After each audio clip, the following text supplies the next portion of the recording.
see you, Chief Dancing Ostrich. I see you.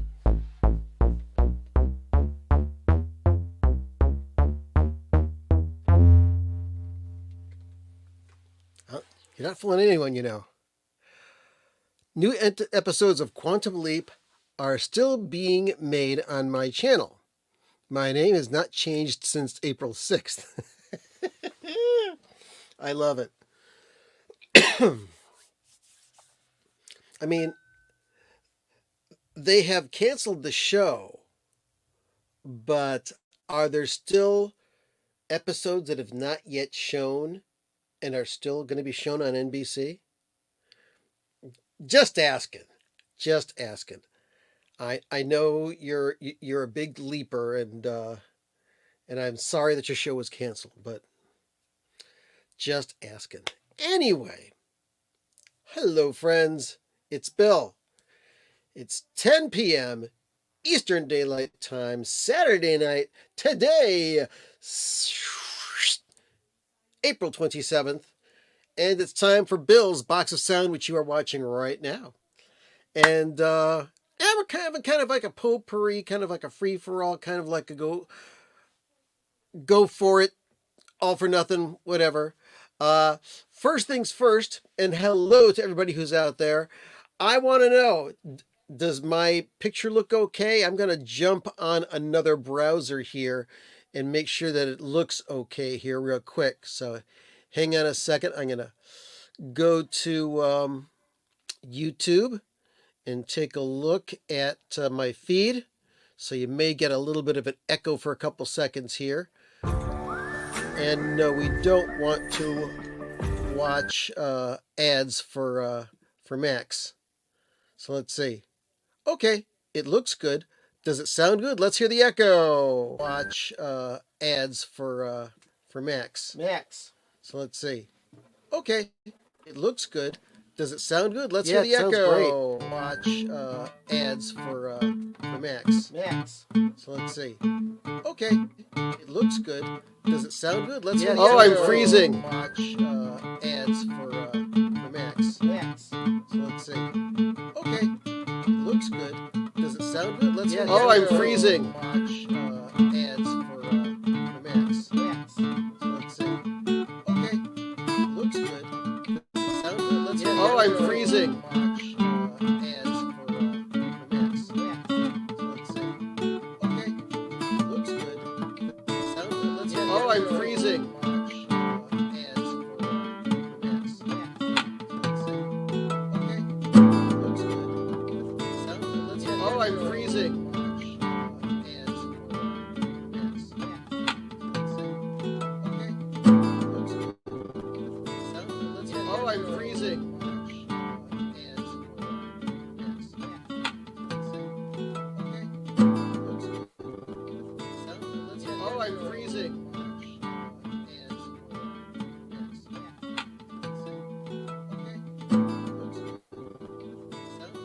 All right, enough of this.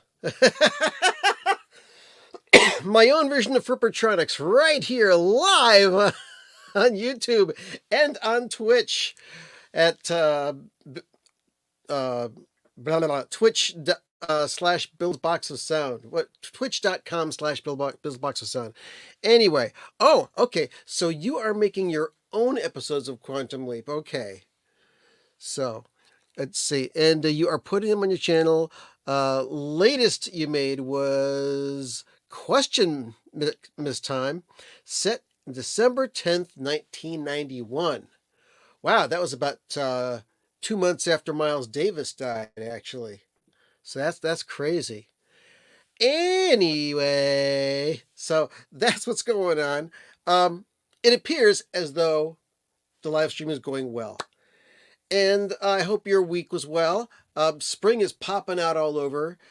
Today here in Cleveland, it got up to almost 80 degrees, I think. Yeah, it did hit 80 degrees. Right now it's 69 degrees. Going to the national map, we find... Anyway. So, I got some records to talk about today. I am going to review a couple of new things that I've received, and I want to talk about some of the Record Store Day records that I did get to listen to. Excuse me. So, you already saw me pour the ceremonial Diet Coke. We're a little unsure as to whether or not we will have a visit from the one and only, the wondrous, the fantastic Roman. He's in the house. He knows there's a live stream going on, but I don't know whether or not he'll show up or not. But anyway, yes, you're in Minneapolis. I'm in Cleveland, so there you go. And tomorrow it's supposed to get even warmer, and I'm going to mow the lawn with a mask on my face, so the pollen doesn't make me cough like crazy. Man, getting old is not fun. Well, yeah, it's fun, but does all sorts of crazy things to your health. Anyway, enough of that. We want to talk about music, right? Right. Okay. Couple of Record Store Day listens. So, I finally listened to The Residents' Leftovers again. Okay? And this is the previous release, Leftovers Again. Now, take a look at that cover, okay? It's a plate on top of some foreign language newspapers. And on the plate are different types of food disguised to look like a resident's eyeball with a top hat on it. And then there's a knife and a fork.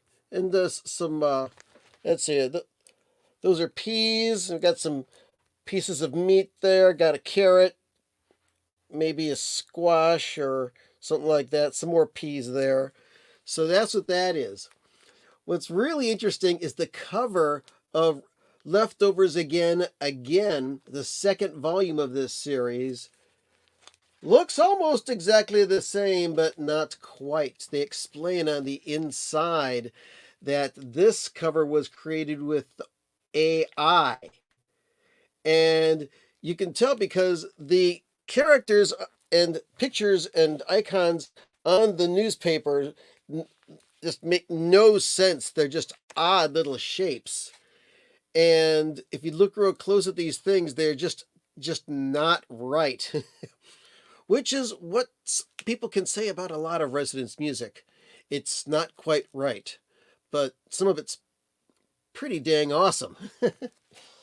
So, go figure. And this second volume is just as awesome as the first. It's got it. It's like you're listening to dissected parts of Residents classics. For example, Flying Parts 1, 2, and 3 is actually dissected from the 45, The Residents play the Beatles and the Beatles play the Residents. It's from the side that had Flying on it, the one song that was attributed to all four of the Beatles. There were more later, but Flying was the one that they were concentrating on. And this is some of the individual tracks that made that up, only not mixed into the track, separated and interesting in their own way. Now, there's a track called Hello Dolly, etc., which is an alternate version of Hello Skinny, because as you know, the last verse of Hello Skinny, it has the words, Skinny found a Hello Dolly record in the hall. He sold it to a truck driver in the fall. And you hear somebody singing, Hello Dolly, hello Dolly, hello. This actually has the song Hello Dolly done on it. They don't give credit for it, but they do it anyway. Let's see. There's Better Off Dead, which is... This is from the track Semolina. It's different sounds and outtakes from Semolina. There's a first take of Santa Dog 78, a first take of Discamo, something called Never Played Guitar Before, which is completely out of the blue. It's not recycled from anything as far as I can tell. And there's 99 Space Music Tag. I'm going to have to listen to that again to figure out exactly what it is. And then the whole second side, The Making of a Mole, has different types of outtakes and partial mixes from the Mark of the Mole album, as well as the Big Bubble and also the Tunes of Two Cities. So if you're into classic Residents and all permutations thereof, oh, you shall like and love this. Definitely. So that's my review of that one. Ooh. I have to run and get something because I have to prove a point. But in the meantime, I'm going to have the synthesizer play a little melody for you.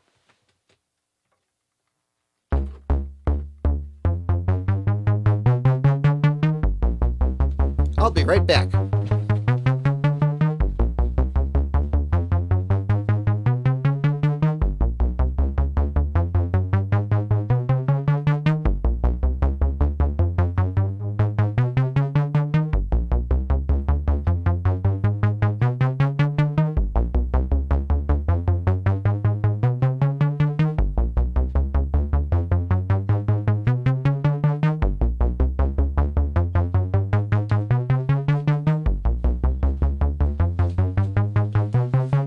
Okay, I hope you enjoyed that little interlude there. Okay, the next one I'm going to talk about, as I wet my whistle.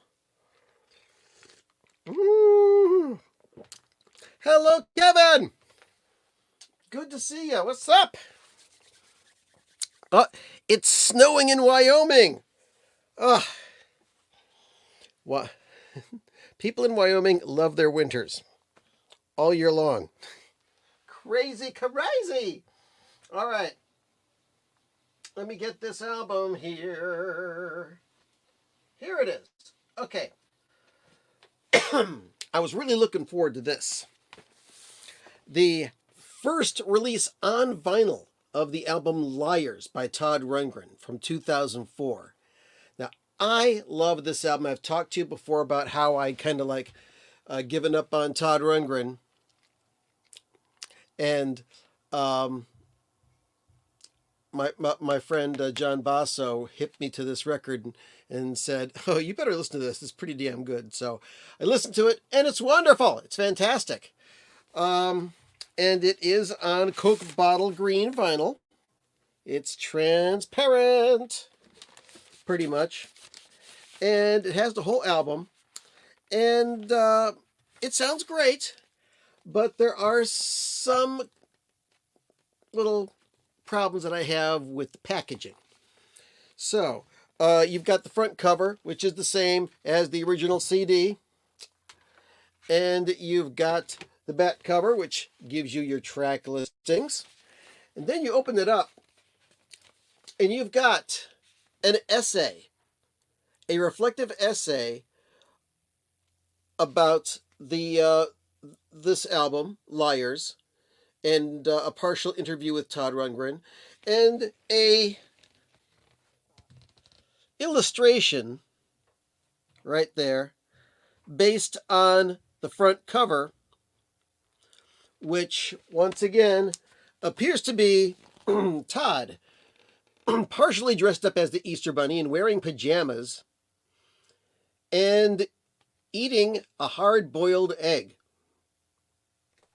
Not completely sure how that goes along with the concept of liars, except with the fallacy that parents try to make kids believe in the Easter Bunny and all that stuff. This is the first year that Roman found out that the Easter Bunny wasn't real, but what can you do? Record Store Day was great, DJ Trish. Good to see you. And talked about last night. We're continuing to talk about it today with the review of this Liars by Todd Rundgren. So that's it. It's got the 2 records, the front cover, the back cover, and the gatefold with the essay and a new drawing. Okay? Missing from this version of Liars by Todd Rundgren from the CD is liner notes. Okay? It's got the liner notes here that I have talked about before,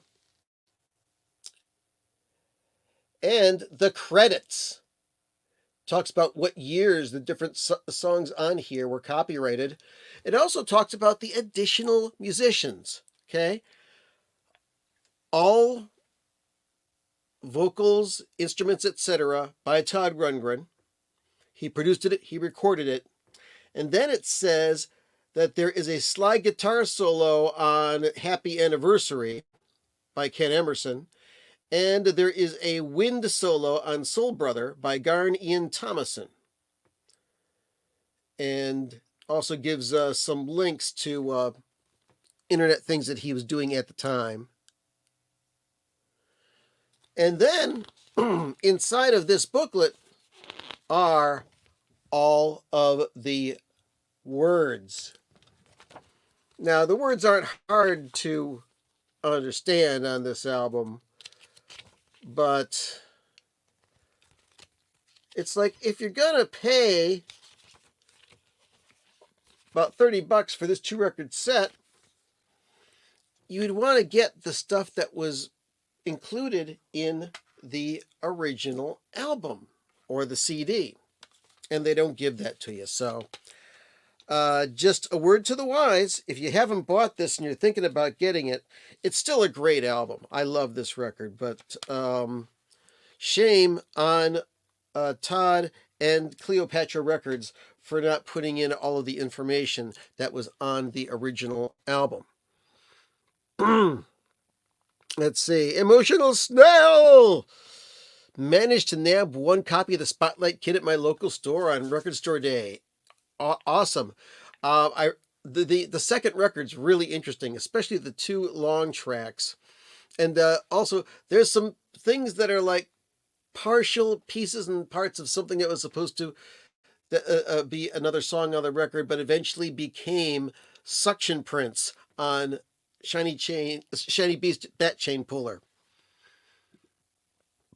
It's a shame credit sheets are expected to be absent on RSD issues. Yes, definitely. I agree with that.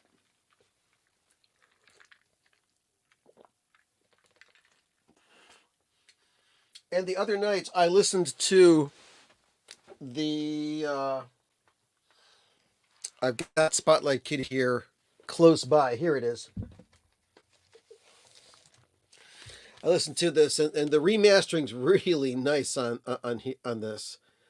So, I have been able to find months after Record Store Day, the past few Captain Beefheart releases have been showing up in stores, and sometimes at a discount. So, if you missed out on these and you're a Captain Beefheart fan, a word to the wise, pick them up.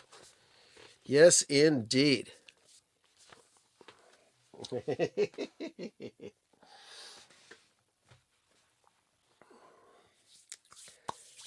Hey, Kevin, what can I say? We crush children's dreams here because we create our own dreams. Anyway, so that's for that. I listened to the entire South Park 3-record set at one sitting. Holy crap. It's wonderful. Fantastic stuff from Ween, Primus, Geddy and Alex from Rush, and of course, Trey Parker and Matt Stone doing all sorts of songs from South Park and all their permutations. And just a quick note before Roman shows up. The humor of South Park is based on things that go on in 9 and 10-year-old boys' minds. Think about that. But yeah, real juvenile humor for adults. And that's fun. Okay. Um, Listened to the Steven Wilson remix album. And after I listened to this, I just had to go and listen to the Harmony Codex again, his most recent album. And I don't have a regular copy of that, I just have a download of it. Real good stuff.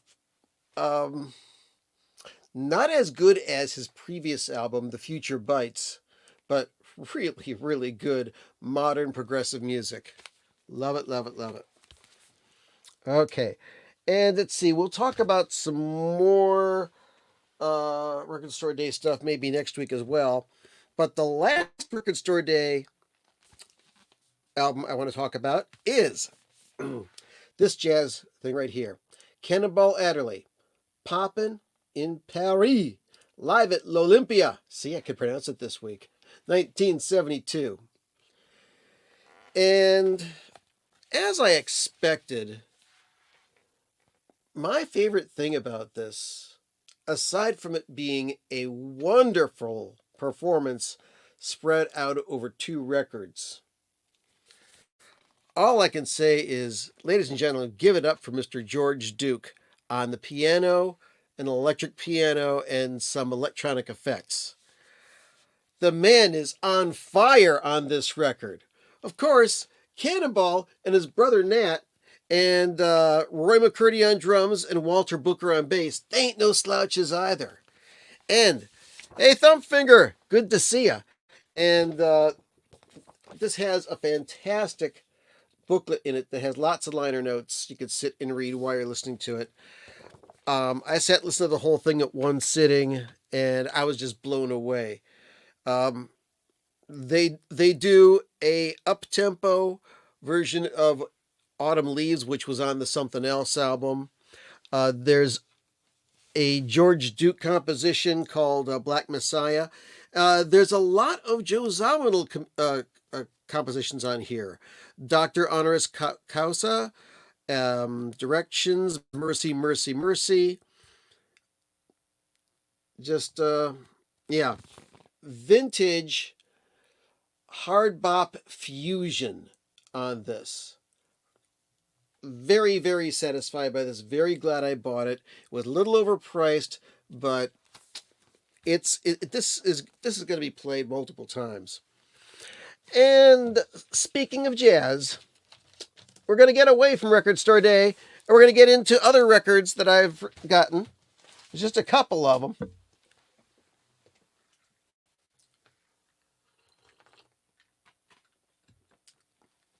This first one just arrived yesterday. And this one is a reissue of a masterpiece, which I have listened to digitally for a couple of years now. And been looking around for an OG or a decent reissue of it, but really haven't been able to find one that straddles the line between not expensive and not too expensive and not too abused, because copies of this end up being just roached because they're listened to so much. But here it is on the Tone Poet series. Sonny Rollins, A Night at the Village Vanguard, the complete masters. This is a 3-record set, which hikes up the price a bit, but it is worth it. And I'll tell you why in a couple seconds. Why 3 records? Well, we'll find out. There is Volume 2 with Sonny playing. And then there is Volume 3 with Sonny talking into the microphone. Okay? So, these 3 records comprise most of 2 shows. And there's also a very well documented booklet in here with more pictures. An essay by Nate Chinen. We've got a new look at A Night at the Village Vanguard by Bob Blumenthal. Aidan Levy, excerpt from Saxophone Colossus, The Life and Music of Henry Rollins. And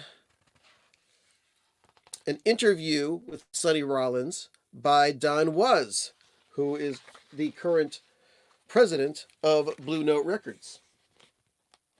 Okay.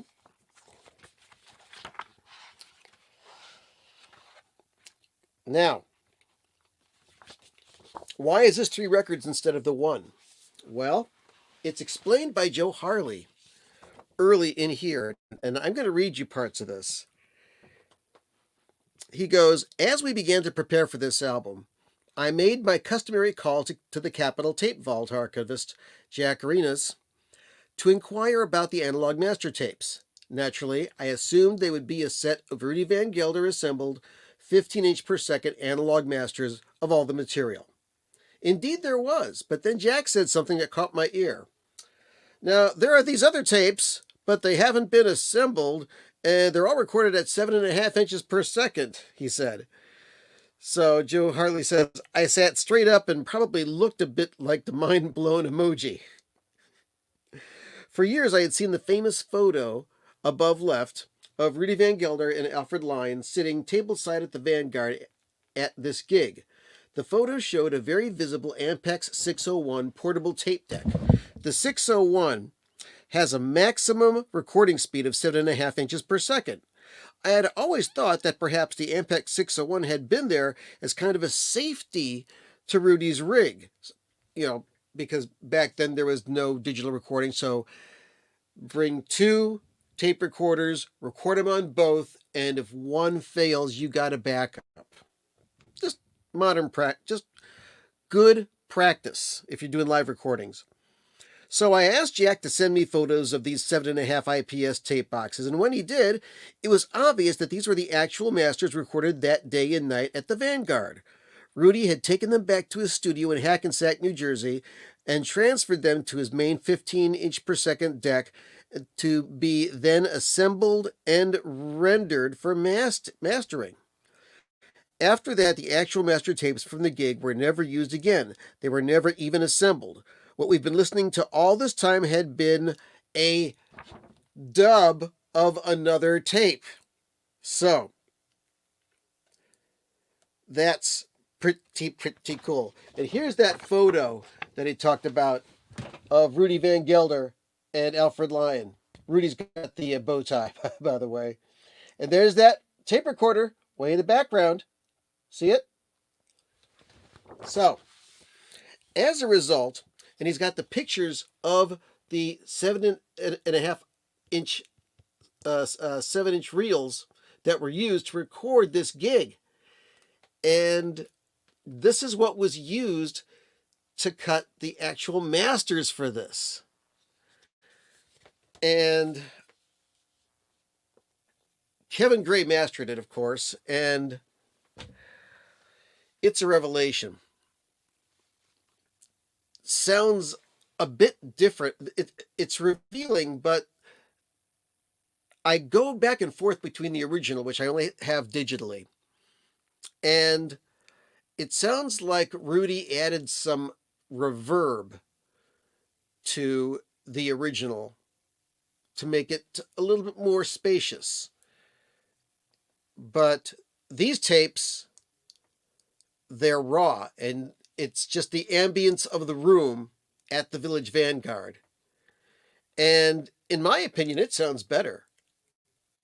I went back and listened to the original Village Vanguard again, and I was just saying, you know what? I all of a sudden don't like this. It sounds fake to me.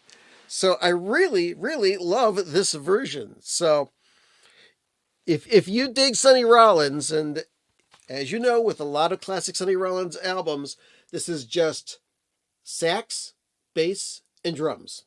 That's it. And that's all you need.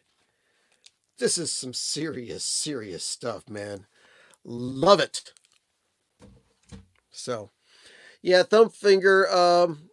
I see your comment there. You need it bad. It wasn't easy for me to find. I had to go to two different stores, as I explained last night. And I don't know how much you paid for it, an emotional snail, but I paid $52 for it. But ooh, let's see. Wait a second. You picked up the Brittany Worrell. Okay. I kind of ran out of money before that. I wouldn't mind listening to that. So Kevin says, if you like it, it's not overpriced. That's true. If you really dig something, and it's worth the money you paid for it. Very much so. And there's a record that I've had for a couple of weeks that I haven't shown yet. And Kevin, you're going to be interested in what I have to say about this, because here it is. Bella Fleck, Rhapsody in Blue. I pre-ordered this. Nice reflective cover, huh? Very pretty.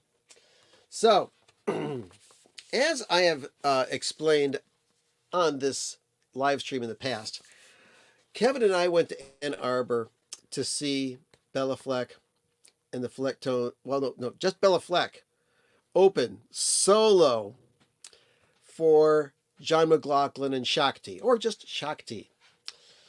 And he just played solo banjo for about 45 minutes. And what just blew me away was at the end of his set, he started playing Rhapsody in Blue. And it was like he did the entire piano and orchestra reduction all on solo banjo right before our eyes. I turned to Kevin and I just said,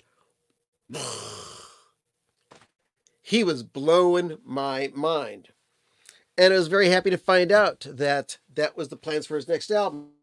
I guess that during the pandemic, since he had a lot of free time and he was really getting into this composition, George Gershwin's Rhapsody in Blue, as it's just had its 100th anniversary this year, he started working it out and just working on it and working on it and working on it. And man, he mastered that SOB. And there's a lot of great liner notes on the inside from Bella.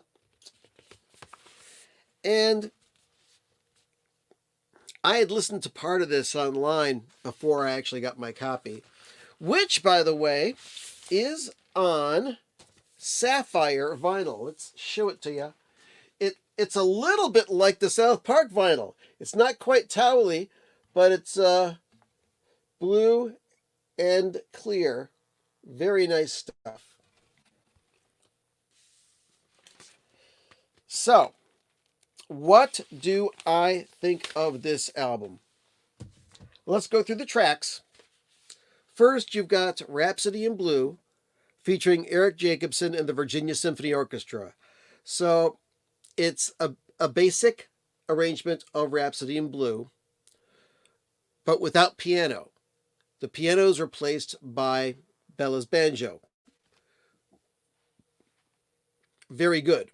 And then there's also Unidentified Piece for Banjo, which I believe is a George Gershwin composition. Yes, it is.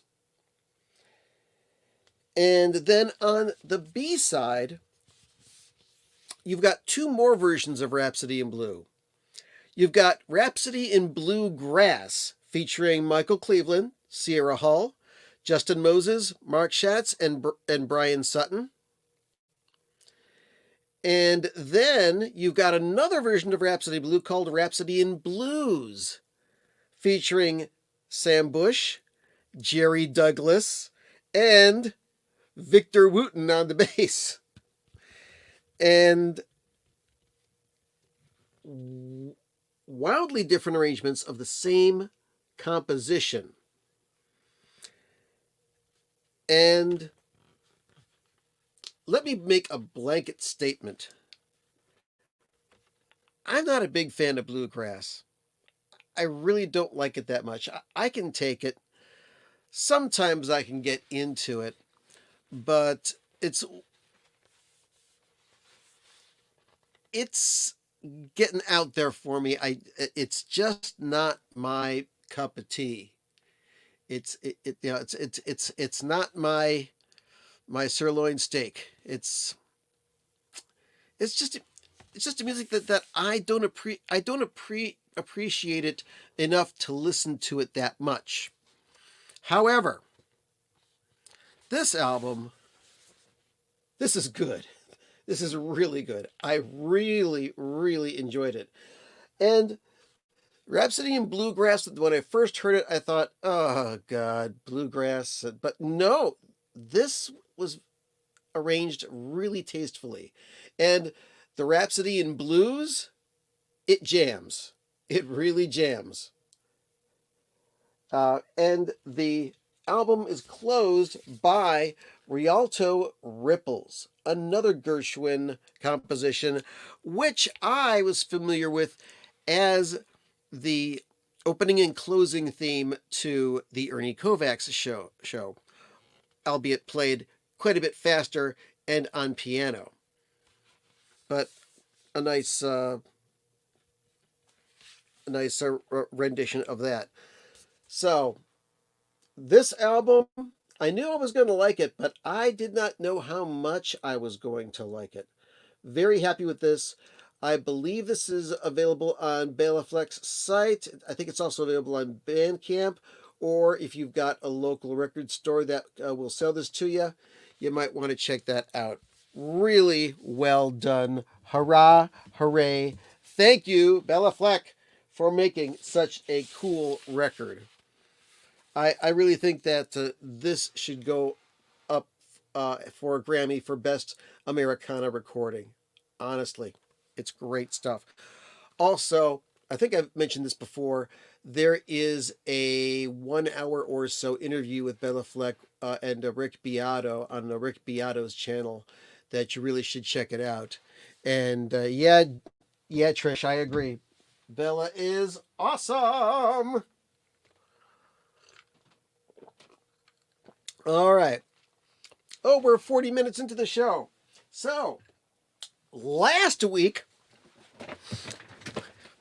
on the last episode of Bill's Box of Sound, we talked about Bill and his cartridges, his phono cartridges. Yes.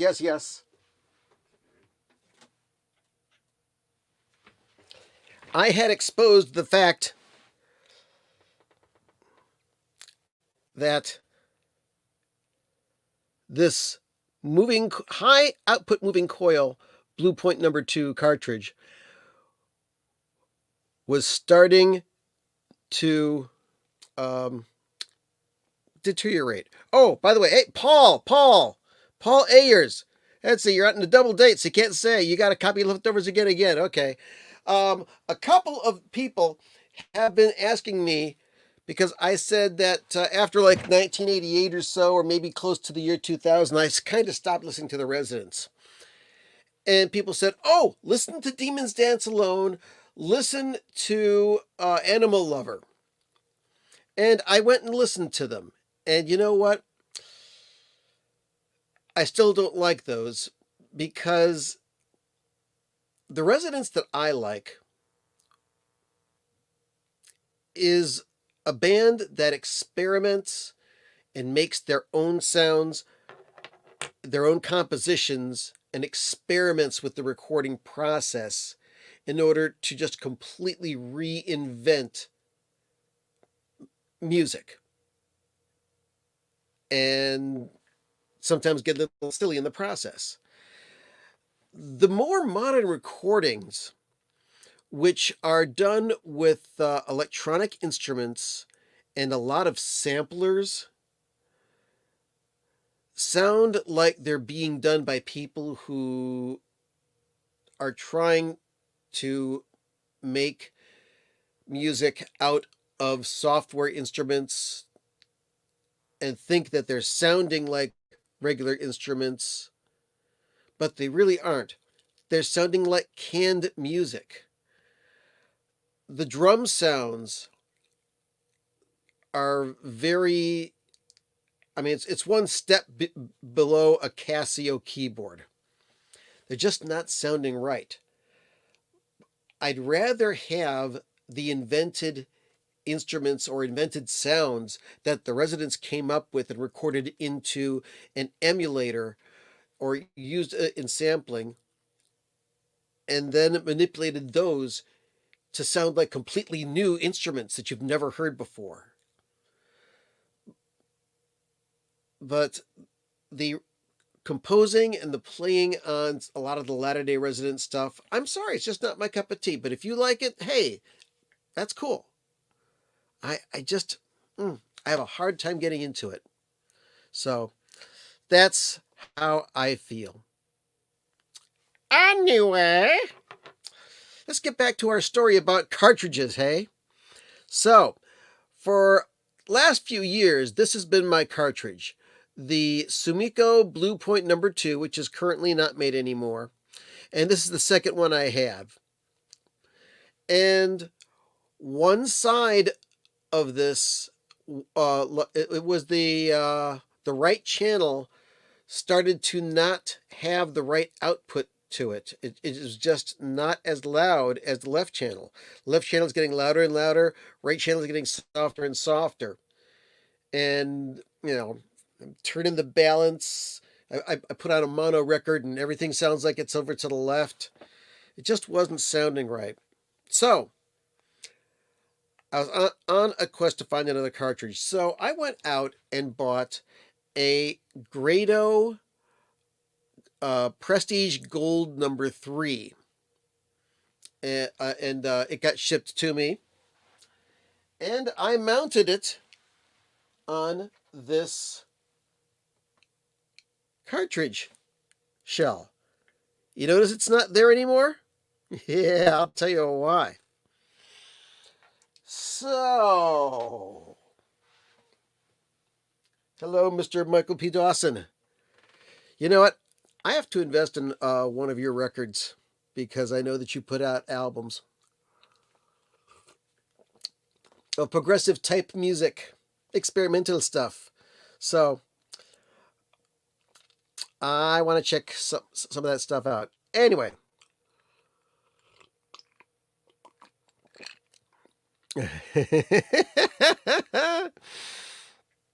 Nice. All right. Oh, Mikey Bananas in the house. Man, I was looking for that Dr. Pepper coconut soda today. Nope, couldn't find it any place. Anyway, so Michael, I'll try to direct message you on Facebook and we'll talk. Okay? Sounds cool. Anyway, back to this thing, okay? So I'm going to ditch this cartridge, and I bought that Grado. And I installed it on a head shell, adjusted the overhang, adjusted the vertical tracking angle, made sure the azimuth was there. I got the right tracking force in there. And I started listening to it, and it's like, not bad. But just something missing to it. I have to break this in. So I started pulling out some records and listening to it because that's what you got to do. When you get a new cartridge, you got to play some records on it to break it in, to polish that diamond up real nice. Well, next needle that I get, I'm going to use some older records that I don't really have an emotional investment in because I'm pretty sure that Grado damaged a UK copy of Elvis Costello and the Attractions Armed Forces and my original pressing of the Allman Brothers Live at Fillmore East. Because I'm listening to these and I hear a skip where I didn't hear a skip before. So I go back up and I roll the record back and I listen to it, and it skips in that same place. Not only does it skip, the cartridge jumps out of the groove and goes over. And so I tried double checking all of my adjustments and everything, where the thing was, making sure that it was there just right. I even moved it to a different turntable because I got two turntables here. It did the same thing. And also, I played those records on another cartridge and it was starting to do the same thing. And it's like, whoa, this cartridge costs $260. Okay, I can get myself a $70 Audio Technica, and I have complete confidence that it's going to treat my records okay. Now, I wanted to buy a Grado cartridge because they're American made, and I've heard a lot of good things about them. But I'm pretty darn sure that this cartridge caused this damage. So I returned that cartridge, boxed it up, explained what happened, got my money back. So now I'm using my Audio Technica 95E, which is the predecessor to the 95 VM, or no, the Audio Technica VM 95, which I've heard is also a really good cartridge. But I had a pretty new replacement stylus on that I'm using, and so far everything's cool. It's just that I'm searching for another sound, And I ordered an LP Gear stylus with a carbon shank on it, and hopefully that will be fine. So, plus I'm just saving my money. Maybe I'll be getting a different kind of cartridge in the future. I've heard a lot of good things about the microline cartridges, the ones with the barium cantilever and things like that. So that's what I'm kind of looking into.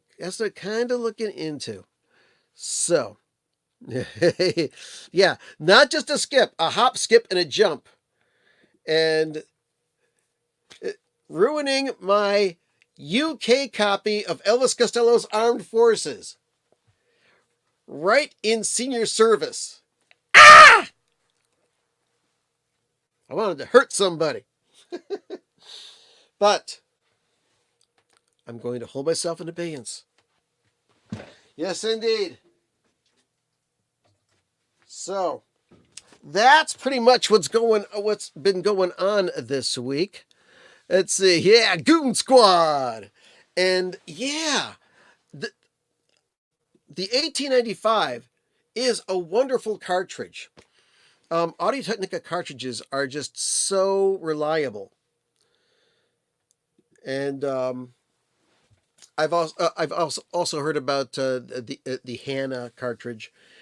A friend of mine in Florida just purchased an extremely crazy expensive VPI turntable, and he bought a Soundsmith cartridge with it.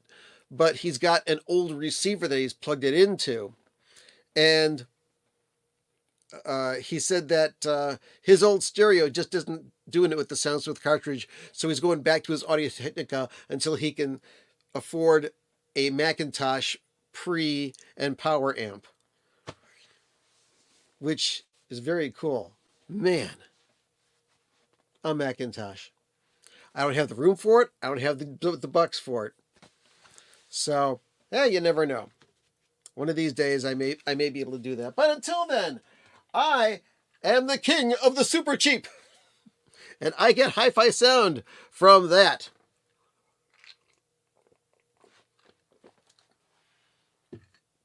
Oh, what else is happening? Oh, Dweezil Zappa fans. On Dweezil Zappa's site, as a matter of fact, let me see if there's a different site for this. I have to check this one email that I got from Dweezil Zappa. Okay, Dweezil Zappa and his new band, well, mostly new band, is rehearsing for their Rocks Apostrophe tour, which is a apostrophe Roxy and Elsewhere 50th anniversary tour of Frank Zappa's albums. Okay, so he's playing his dad's music, and he's starting to rehearse his new band, and he's got a page called Countdown to Rock's Apostrophe. So, go to dweezilzappa.com. You should be able to find it. He is starting a video diary, and also he's posting these on Instagram every day, kind of like a diary of what's happening, because it's less than 100 days until the first gig. And also, after Dweezil gets done with this tour, he's going to be on the Experience Hendrix tour again, which will be pretty cool. And oh, Spaghetti Lee, I want to thank you because I wanted to talk about this. Oh, wait a second. Reviews of Dweezil's production on Machine Head. Reviews are positive.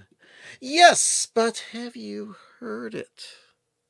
Have you heard Dweezil's mix of Deep Purple's Machine Head? I have not purchased the box set yet, but somebody did lend me a CD of the 2024 remix of Machine Head. And it's interesting, but I'm not that thrilled with it. I like it.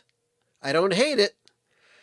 But I don't like it because Dweezil's kind of trying to reinvent the album. He's trying to remix it as though it's a newer record. Things compressed to high heaven. Man, the thing is brick walled and loud as hell.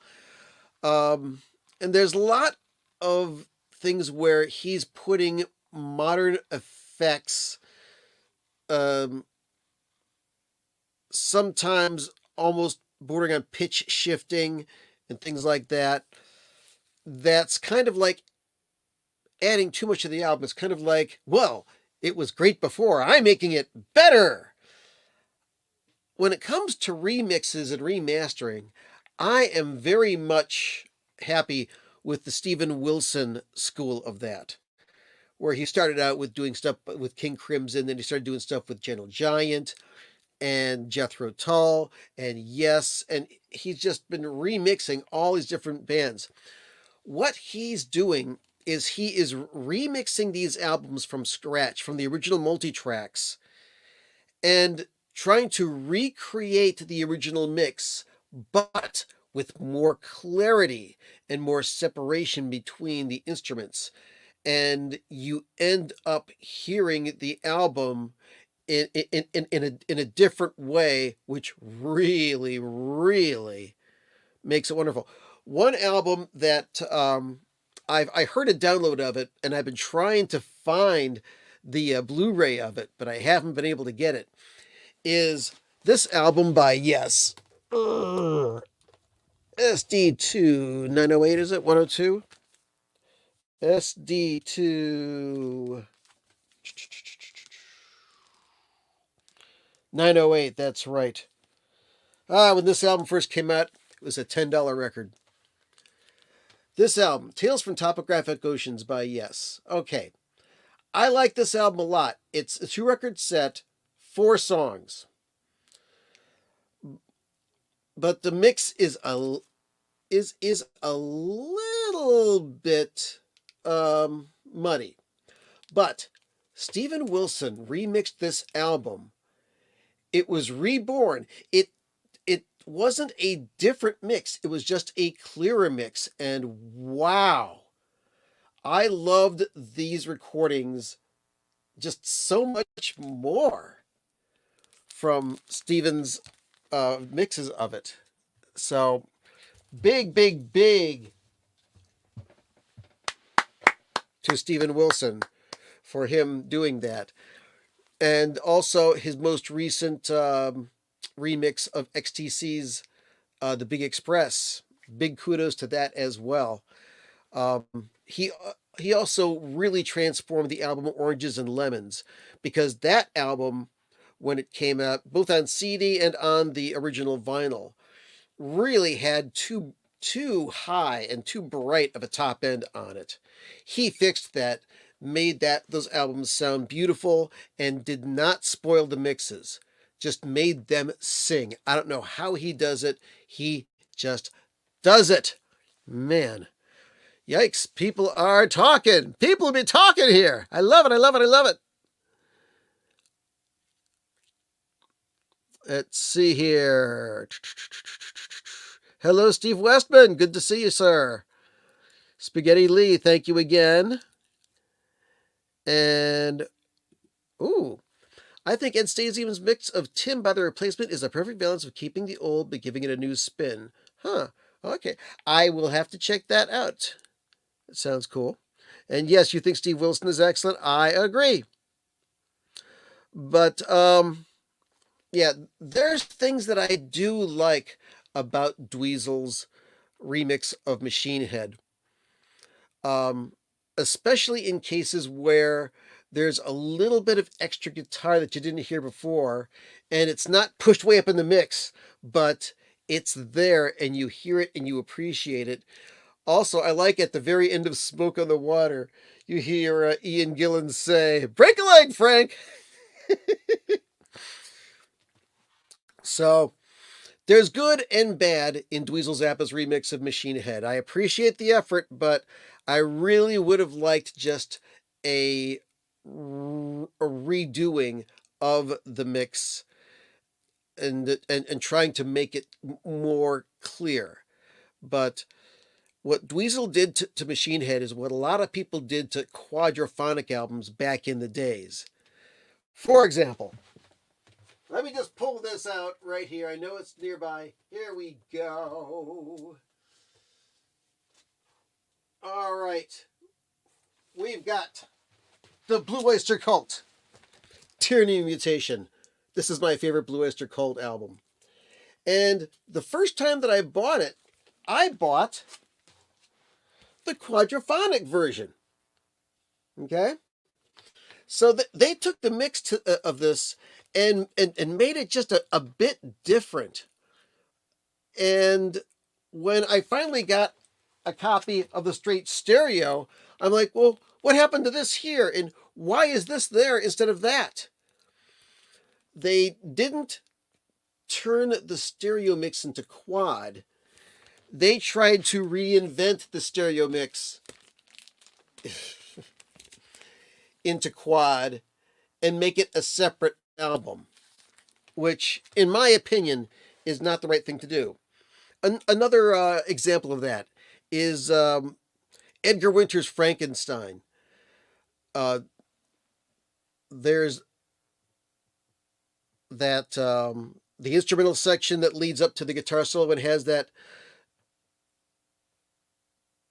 synthesizer part, which is going.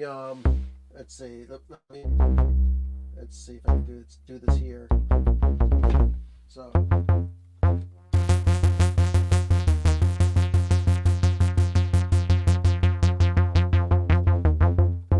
But anyway, it's got this beep, beep, beep, beep, beep, beep, beep, beep, beep, beep, beep, mix in Frankenstein.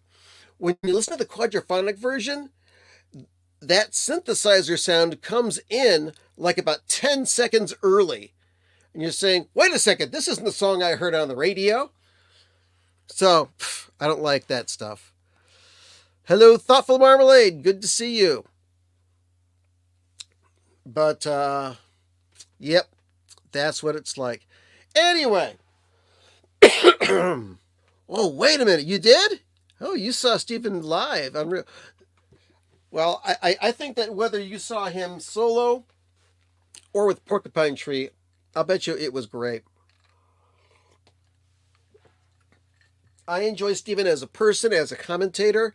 I love his podcast, The Album Years, which they are now doing multiple episodes about the year 2000. No, they did 2000, and now they're doing 1968. So pick that out. The Album Years, Stephen Wilson and Tim Bowness. Great podcast. Love it, love it, love it. All right. So let's talk about more stuff I haven't seen. Let's see. Tails makes me fall asleep. Let's see. He also took a lot of the extremely bright high end off of Gentle Giant's Missing Piece. Yeah, a lot of 80s albums. Just they got those cocaine mixes, as Steven likes to say. So let's see what else we got here. All right. All right. Well, listen, I've gone over without even realizing it. So I want to thank everybody for stopping by this evening. It's been a great time. Thank you, everybody, for interacting in the chat room. And if you didn't feel like interacting in the chat room, that's cool too, because I enjoy having you here. Right now, take those fingers, smash that like button, like they say on all of the other podcasts. Yes, and the live streams and everything. And of course, if you're not already a subscriber, you know what to do. Yes. Quick commercial. Don't forget to pick up a copy of Meh if you haven't done it already. And Mr. Dawson, I'll be in touch with you about the exchange program. All right then, folks. It's been a gas. It's been a great time. Folks, have a good week. Probably see you next week, 10 p.m. Unless something happens and I do it an early one so that the European folks don't have to get up in the middle of the night to watch us. So, take care. Excuse me. I'm going to start the music back up. And until then, thank you again. Appreciate you letting me come into your home. Be on your computer screen, your TV screen, whatever it is. Next week, I don't know what I'm going to do, but we'll figure it out between now and then. Later, everybody!